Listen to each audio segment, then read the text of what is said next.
Savez-vous qu'une fois passé 60 ans, la vie change de manière inattendue? Certains s'épanouissent, se sentant plus en forme, plus heureux et plus comblés que jamais. Mais d'autres luttent, se réveillant chaque matin sans motivation. Perdus, ne sachant pas ce que la journée leur réserve, la différence ne tient pas seulement à la chance, mais à la mise en place des bons éléments pour soutenir votre santé, votre état d'esprit et votre bien-être global. Dans cette vidéo, nous allons parler de 5 choses absolument essentielles après 60 ans.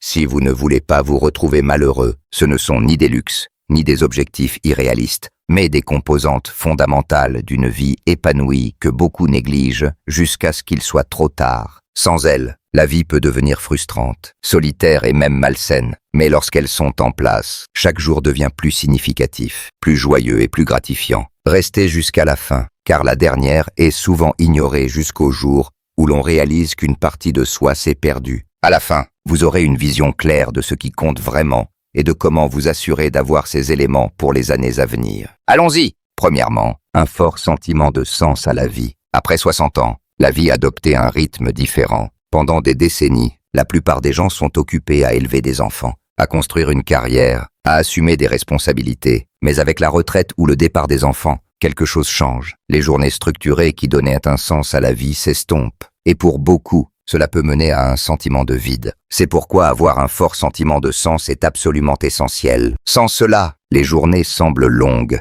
la motivation s'effrite, et même la santé peut en pâtir. Pensez-y, quand vous vous réveillez le matin, à quoi pensez-vous d'abord? Êtes-vous enthousiaste pour la journée à venir? Ou vous sentez-vous dérivé, incertain de quoi faire de votre temps? Des études montrent que les personnes ayant un but clair vivent plus longtemps, ont moins de dépression et souffrent moins de maladies chroniques. Il ne s'agit pas juste de rester occupé, mais de sentir que votre vie a encore de l'importance, que ce que vous faites chaque jour a du sens. Prenons l'exemple de Richard, qui a pris sa retraite à 65 ans, après une longue carrière dans la finance. Au début, il savourait la liberté, se levant tard, prenant son temps. Mais après quelques mois, il s'est senti agité, manquant de structure et d'accomplissement. Puis un jour, il a commencé à encadrer de jeunes professionnels dans un programme local. Soudain, il avait une raison de se lever le matin. Son énergie est revenue, son esprit est resté vif. Et surtout, il s'est senti valorisé à nouveau. C'est le pouvoir du sens. Votre but n'a pas besoin d'être lié au travail. Cela peut être du bénévolat,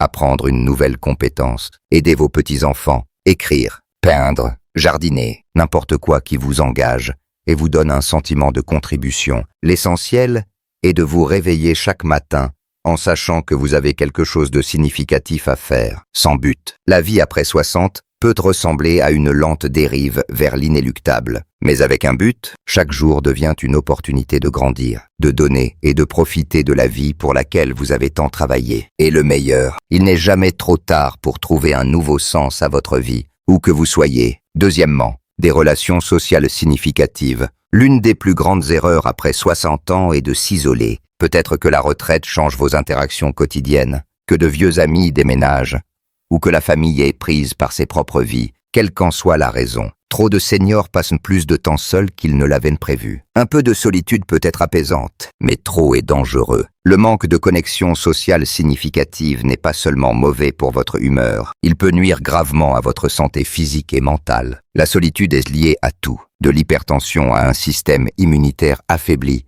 jusqu'à un risque accru de démence. Des études montrent que la solitude chronique peut être aussi nocive pour votre corps que fumer 15 cigarettes par jour. Et le pire, beaucoup ne réalisent même pas que cela se produit. Ils se disent qu'ils vont bien, qu'ils aiment leur indépendance. Mais avec le temps, ce manque de connexion commence à les user. Ils rient moins, discutent moins, et peu à peu, leur monde rétrécit. Prenons l'exemple de Marguerite, une veuve de 72 ans, qui passait la plupart de son temps chez elle après le décès de son mari. Au début, elle appréciait le calme, la liberté de faire les choses à son rythme, mais au fil des mois, elle s'est sentie agitée, moins motivée, perdant même l'intérêt pour ses anciens hobbies. Puis un jour, elle a rejoint un groupe de marche dans un parc local. Au début, ce n'était que des discussions légères avec des inconnus, mais bientôt, elle attendait ces rencontres avec impatience. Elle s'est fait de nouveaux amis, a partagé des histoires, lui davantage. Et soudain, la vie lui semblait plus légère. Les connexions sociales ne nécessitent pas un agenda chargé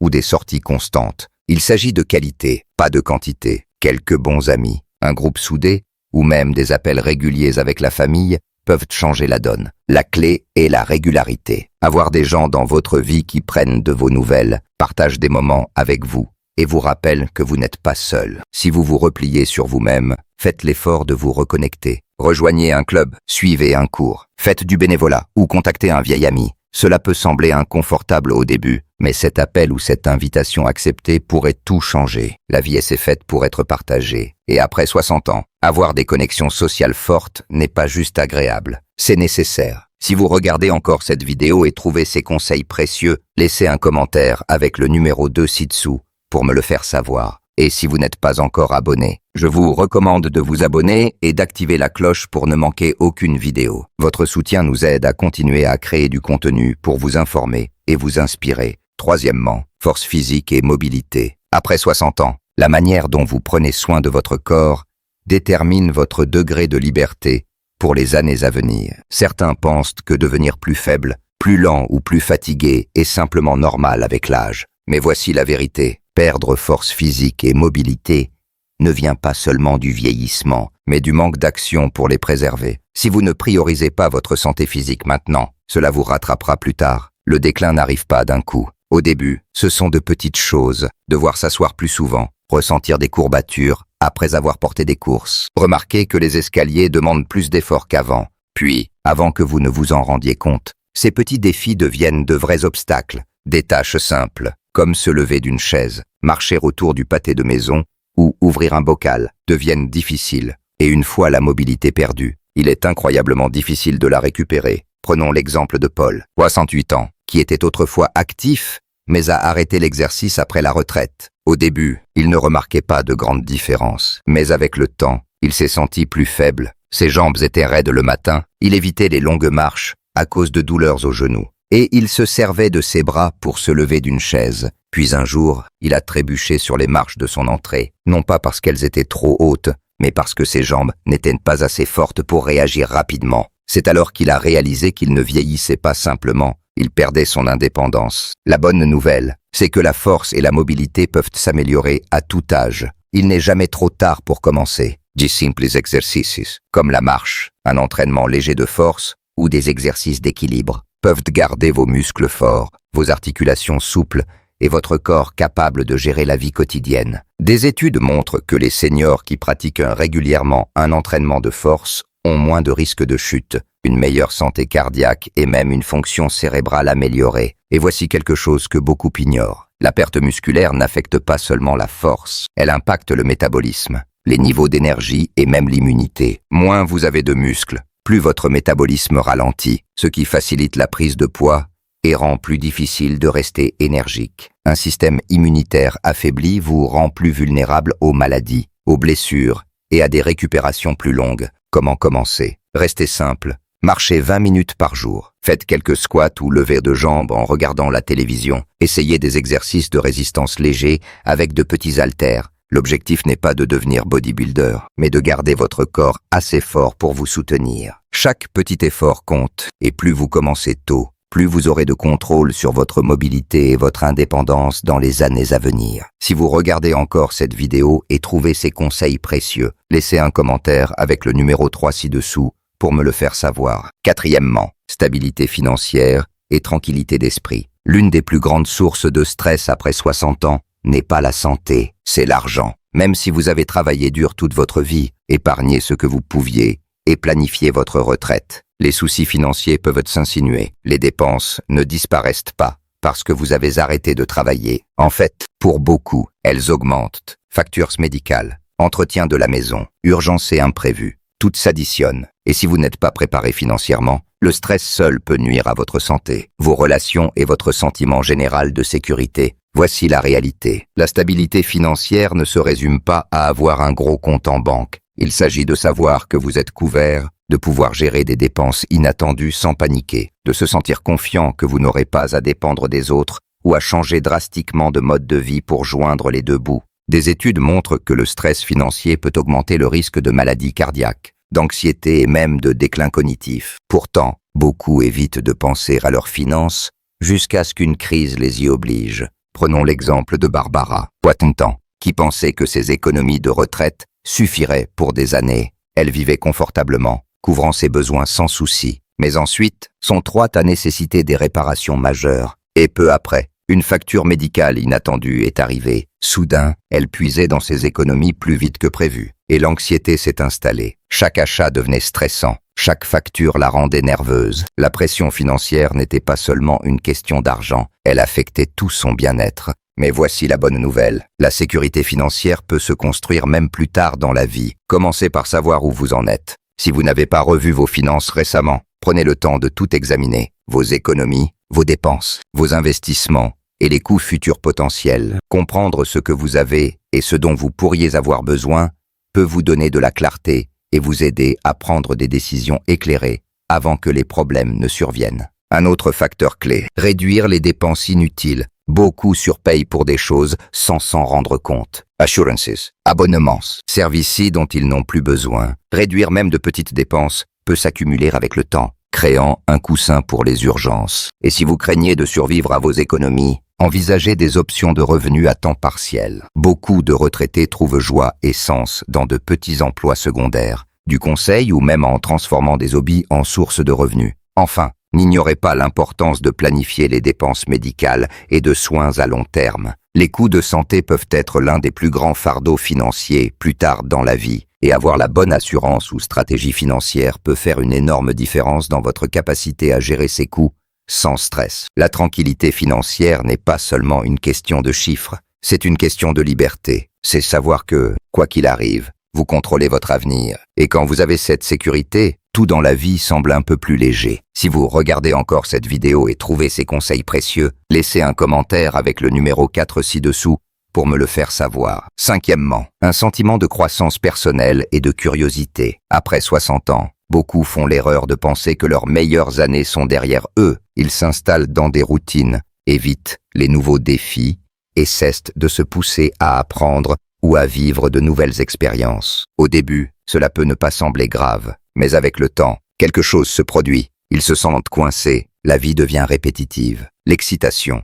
la curiosité, le sentiment d'avancer s'effacent lentement. Et quand cela arrive, cela n'affecte pas seulement votre humeur, mais aussi votre cerveau, votre énergie et même votre santé. Voici la vérité. Dès que vous arrêtez d'apprendre, vous commencez à décliner. Des études montrent que garder votre esprit engagé, que ce soit par la lecture, l'apprentissage de nouvelles compétences ou simplement en restant curieux, peut réduire considérablement le risque de déclin cognitif et de maladies comme la démence. Il ne s'agit pas seulement de rester occupé, mais de grandir. Il s'agit de préserver la partie de vous qui s'épanouit dans la découverte, les défis, le sentiment d'accomplissement. Prenons l'exemple de Thomas, un ingénieur retraité de 64 ans. Après des décennies à travailler sur des projets complexes, il s'est soudain retrouvé sans rien à faire. Au début, il appréciait la pause, mais il a vite commencé à se sentir agité, sans raison de se challenger, sans objectif réel. Puis un jour, il a décidé de suivre un cours de menuiserie de base dans un centre communautaire local. Ce qui a commencé comme un simple hobby est devenu plus grand. Il a construit des meubles pour ses petits-enfants, fait des cadeaux pour ses amis,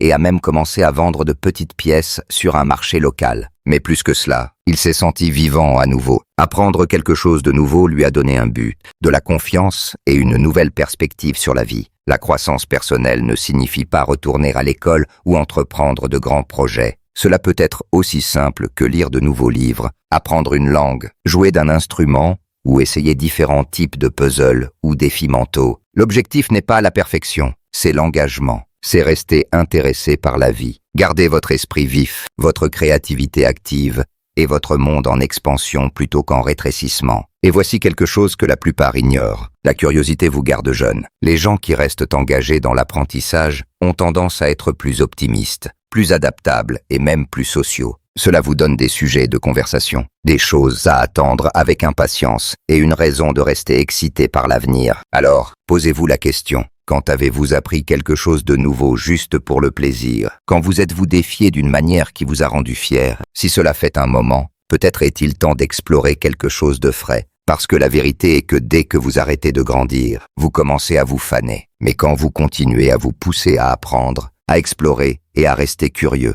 la vie continue de vous récompenser, peu importe combien de bougies sont sur votre gâteau d'anniversaire. En conclusion, nous avons parlé de 5 choses absolument essentielles.